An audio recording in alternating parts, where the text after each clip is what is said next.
Hello, everybody, it's your boy, Jmulls, here today, with a bit of speculation, if you will. The Switch released in 2017, and it has been quite a few years since. And I know the Switch Pro, the Switch 2, have been memed to all hell last few years, but I genuinely do believe we are due for an upgrade within the next couple of years. Might not happen in 2023, but it may be in 2024, 2025, that area. And I could definitely see them releasing at least some new hardware.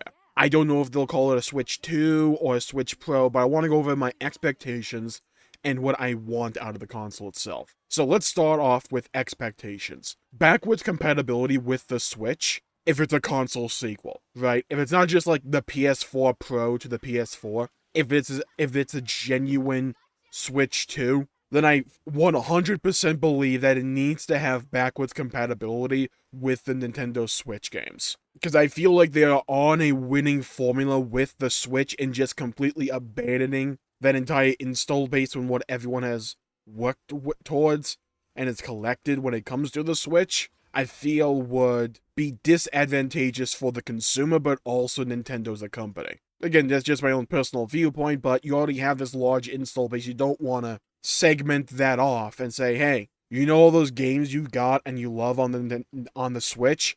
Well, you just can't use them anymore on the new console. I don't feel like that's the play here. And I feel if there's any one thing that I expect, and we'll circle back to this in my what do I want, I fully expect them to retain the mobility optionality of the Switch. Like I said, compared to a lot of their previous consoles, like the Wii and the Wii U specifically, I feel like they're on to a winning formula with the Switch, where they don't need to be as powerful as, say, the Xbox Series X or a PlayStation 5, let alone a modern-day, upgraded, kitted-out PC. Hell, I don't even expect the next Switch console, or whatever the heck the next Nintendo console is, to be even as powerful as, say, a PS4. I'm not expecting that. I do expect a jump in performance from the base Switch, though.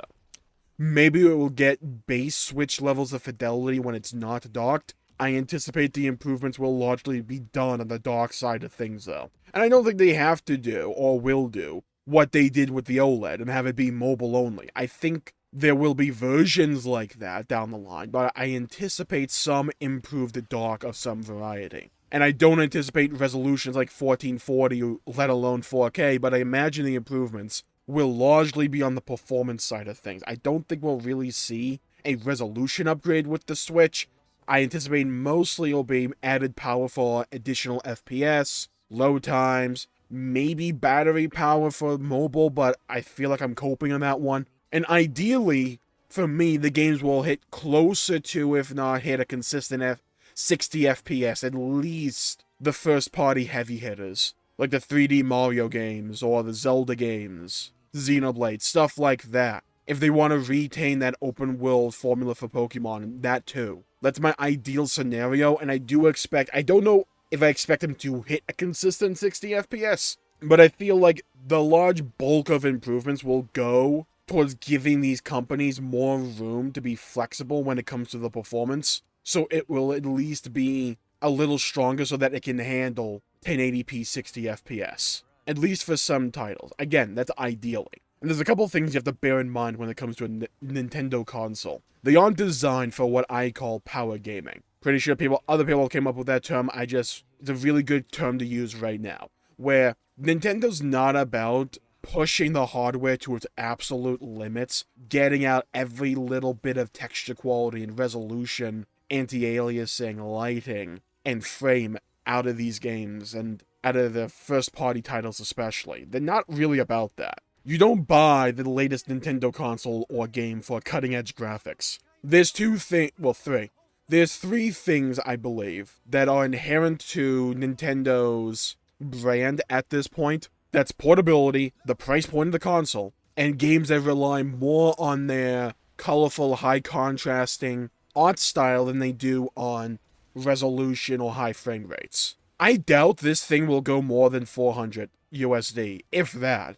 I think 300 to 350 is far more realistic for Nintendo. I could see them going to 400 though, And if they aren't completely stupid, I imagine the console will have to retain its portability compatibility that the Switch had. I mean, that handheld mode has been a massive selling point for them, and I think it's something that they should stick with. It is accessibility, and it appeals to a lot of people. It appeals to me from time to time, even though I don't utilize it all the time. For like the 5% or maybe 10% of the time when I use the Switch's mobile function, it's really useful for that in that regard. And a lot of people make use of that functionality. Hell, they've launched versions of the Switch that are just the mobile version, and they've sold. I don't have the numbers, but at least from what I hear, they've sold. I think there's just overall more pros than there are cons with that portability functionality. Outside of the Steam Deck, it appeals to a style of player that the PlayStation, regular desktop PC gaming, and the Xbox just don't really target all that much. You can argue PC gaming does to a degree with laptops,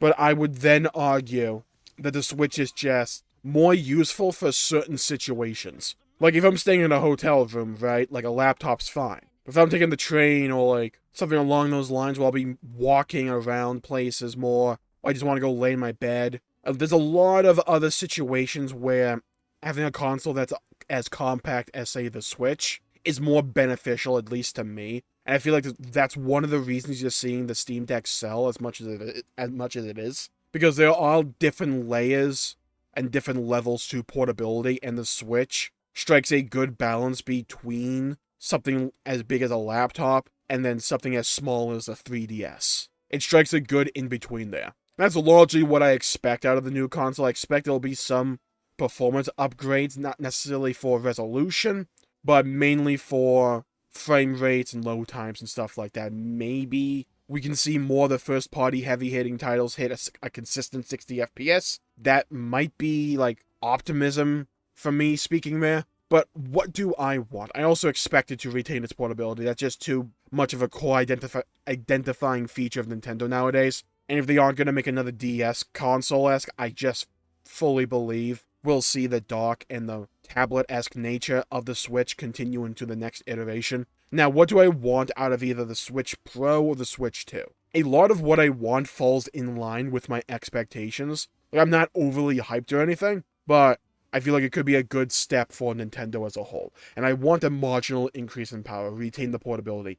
Ideally, we can hit a consistent 60 FPS for a lot of the heavy-hitting titles. Like, if we could get Tears of the Kingdom at least ported and hitting a consistent 60 FPS if it doesn't already on the Switch, which I doubt it will, I feel like that'd be a massive win. Pokemon games, if they're going to retain the Scarlet Violet style, hitting 60 FPS would be way more appealing for players like me. Down the line, if you get a Xenoblade 4, or if you can even get Xenoblade ports to the next Switch console, or Pro version, and if that can hit a 60 FPS consistently, that would be amazing for me. Just overall, having it as an option at least for players, where you can pick higher quality if you want, or higher frame rate if you want, like a performance mode, like I was starting to see in a lot more console games, I'd be massively in favor of giving the player, the consumer, that level of agency, that option. Another thing I want, but I'm not expecting it, honestly, is an Ethernet port. Why the base Switch doesn't have one of these natively, I will never understand.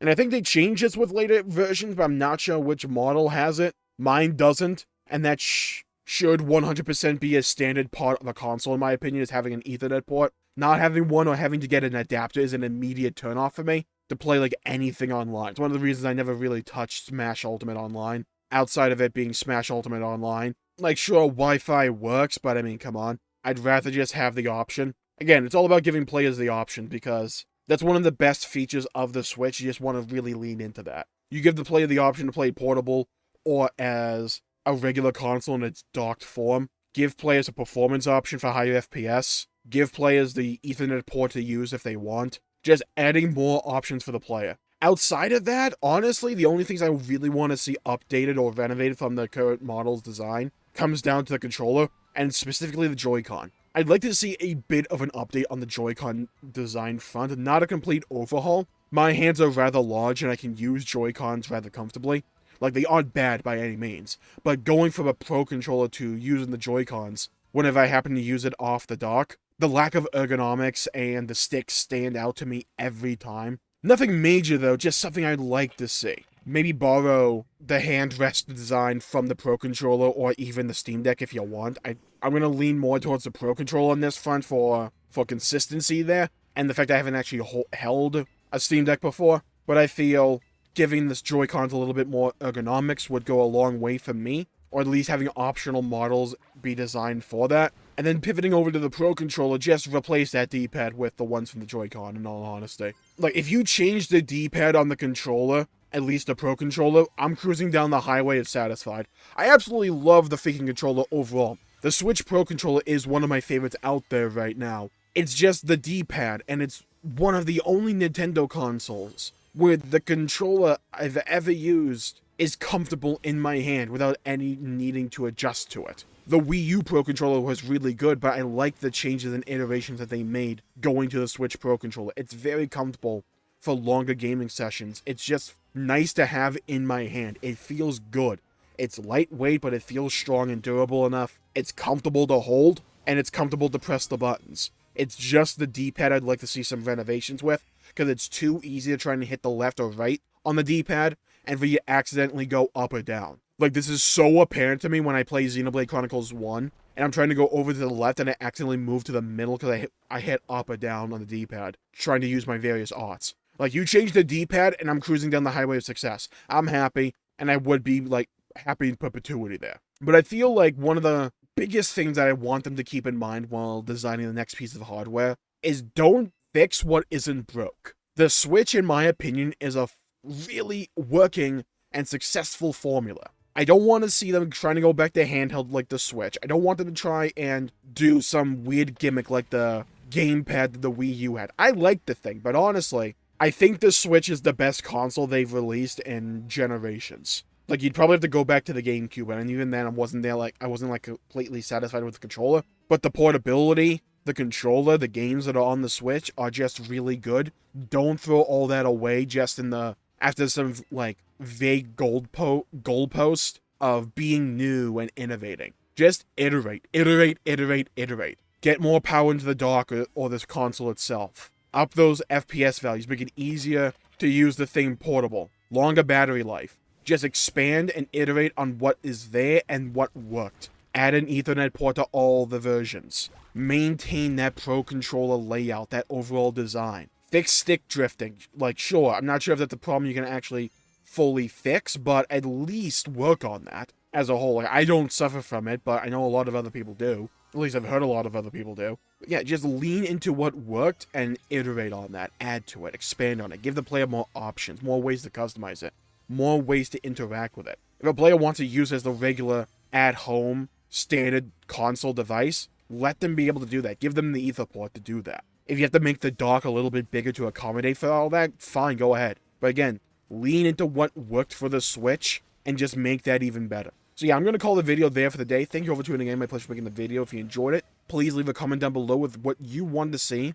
out of the possible Switch Pro or Switch 2 that I think we'll see in the next couple of years. And if you enjoyed the video, please leave a like and subscribe. It will really help the channel out and help support future content, and I greatly appreciate it. Stay safe out there, everybody. Have a great day, and I'll see you all next time. Bye-bye, everybody.